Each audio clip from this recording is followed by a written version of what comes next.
Hi friends, ഇന്ന് നമുക്ക് നല്ല കുക്കറിൽ അടിപൊളിയായിട്ടുള്ള ഒരു റോസ്റ്റാണ് കേട്ടോ, ചാള റോസ്റ്റാണ് കേട്ടോ. അപ്പോൾ ചാള നേരത്തെ തന്നെ എല്ലാം അരപ്പൊക്കെ പുരട്ടി വെച്ചിട്ടുണ്ട്.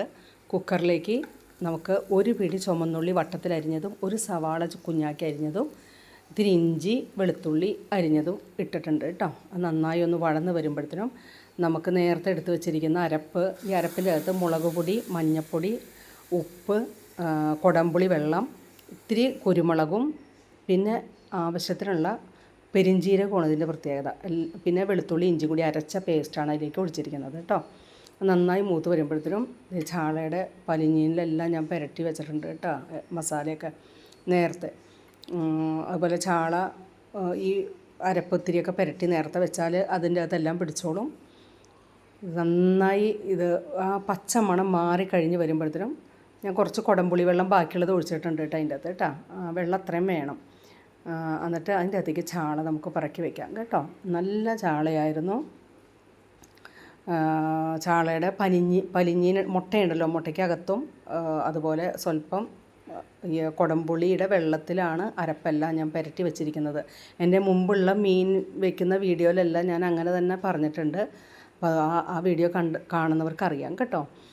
എന്നിട്ട് ഇതെല്ലാം എടുത്ത് വെച്ചതിന് ശേഷം ഇതിൻ്റെ മീതെയാണ് ഈ മീനിൻ്റെ മുട്ട പരത്തി വെക്കുന്നത്.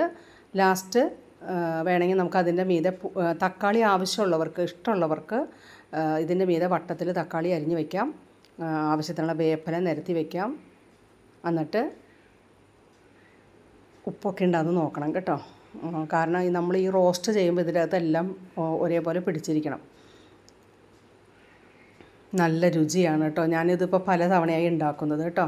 നമ്മുടെ മൺകലത്തിൽ വെക്കുന്നതിനേക്കാളും ടേസ്റ്റാണ് ഇതുപോലെ റോസ്റ്റ് ചെയ്തെടുത്തിട്ടുണ്ടെങ്കിൽ. ഒരു വിസിൽ മതി കേട്ടോ.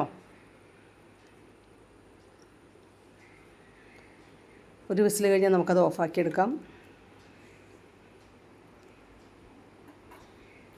അപ്പോൾ ആ കറിയുടെ ഓഫാക്കി അത് വെന്തതിന് ശേഷമുള്ള കറിയാണ് ഞാൻ ആദ്യം പ്ലേറ്റിൽ കാണിച്ചു തന്നല്ലോ.